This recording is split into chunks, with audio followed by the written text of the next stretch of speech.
পালো যে লিখবুক মানে হৈছে চিত্ৰৰ সহায়ত সাধু কথা কোৱা বা চিত্ৰটো চাই যাতে আমি এটা সাধু কথা ক'ব পাৰোঁ বা কল্পনা কৰিব পাৰোঁ নিজৰ মনেৰে। গতিকে মই এটা ঘৰত যেনে তেনে থুলমূল কৰি লিখবুক এখন বনাই আনিলোঁ। গতিকে ছবিটো চাই আপোনালোকে নিশ্চয় গম পাই যাব যে ছবিৰ কাহিনীটো কি হ'ব পাৰে। গতিকে মই সাধু কথাটোৰ নাম দিলোঁ পৰুৱা আৰু চৰাই। ইয়াতে পৰুৱা আৰু চৰাইৰ সাধু কথা আছে, এটা গল্প আছে। গতিকে আমি ছবিবিলাক চালেই গম পাম।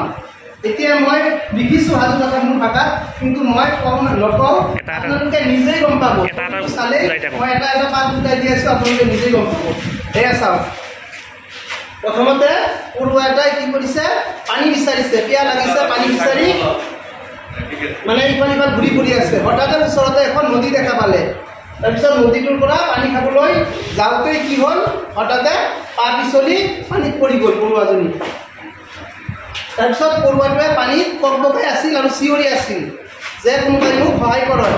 তাৰপিছত ওচৰতে গছডালত এজনী চৰাই বহি আছিল। চৰাইটোৱে দেখিলে যে পৰুৱাটো সহায় লাগে। তাৰপিছত চৰাইটোৱে কি কৰিলে, তৎক্ষণাত গছৰ পৰা এটা পাত ছিঙি পানীত পেলাই দিলে।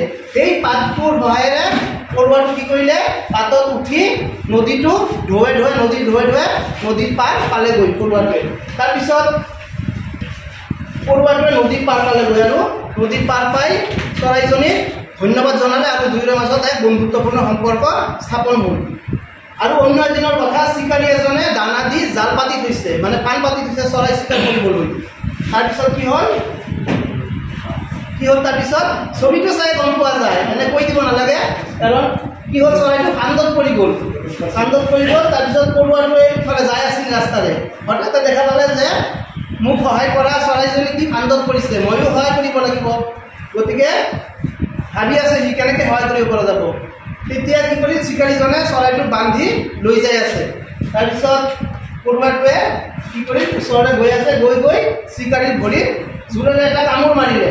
কামোৰ মৰাত চিকাৰীজনে বিষত ছটপটাবলৈ ধৰিলে আৰু জালটো হাতৰ পৰা এৰি দিলে। এৰি দিয়াত কি হ'ল, চৰাইটো জালৰ পৰা পুৰা মাৰিল। তাৰপিছত কি হ'ল, পৰুৱাটোক লগ ধৰি দুয়োজনে মাজত বন্ধুত্বটো কি হ'ল, আৰু বেছি গাঢ় হ'ল আৰু দুয়োজনে একে শিক্ষাৰ পৰা উৰি গুচি গ'ল। গতিকে এই সাধু কথাটোৰ জৰিয়তে আমি কি শিক্ষা লাভ কৰিব পাৰোঁ, প্ৰত্যেকটো সাধু কথাৰে এটা কি নীতি শিক্ষা আছে। গতিকে ইয়াৰ পৰা আমি বুজি পাব পাৰোঁ যে আমি আনক সহায় কৰিলে তাৰ ফল এদিন আমি নিশ্চয় পাম। আৰু কি বিপদতে প্ৰকৃত বন্ধুৰ পৰিচয়। বিপদত পৰিছে, বন্ধুত্ব প্ৰকৃত স্বৰূপটো জানিব পাৰিছে।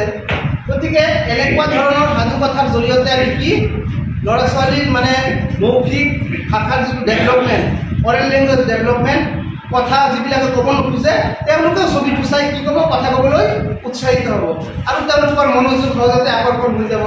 কাৰণ সৰু ল'ৰা ছোৱালীয়ে ছবি, ৰং, সাধু কথা এইবিলাক বস্তু ভাল পায়। গতিকে এইটো এটা টিচিং লাৰ্নিং মেথড হিচাপে শ্ৰেণীকোঠাত ব্যৱহাৰ কৰিলে মই ভাবোঁ যে টিচিং লাৰ্নিং প্ৰচেছ ছাকচেছফুল হ'ব। শ্ৰদ্ধা ছাৰ বাইদেউসকল, নলিনীকান্ত ডেকা নামৰ ইউটিউব চেনেলটো হৈছে এটি শিক্ষামূলক ইউটিউব চেনেল। এই চেনেলটোৰ জৰিয়তে আমি শিক্ষক, ছাত্ৰ ছাত্ৰী, অভিভাৱক আৰু বিদ্যালয়ৰ কাৰণে উপযোগী কিছু ভিডিঅ' প্ৰস্তুত কৰিবৰ কাৰণে চেষ্টা কৰোঁ। আপুনি যদি আজি পোনপ্ৰথমবাৰৰ কাৰণে এই চেনেলটো চাইছে, অনুগ্ৰহ কৰি চেনেলটো ছাবস্ক্ৰাইব কৰিব আৰু অল নটিফিকেশ্যন প্ৰেছ কৰি থ'ব।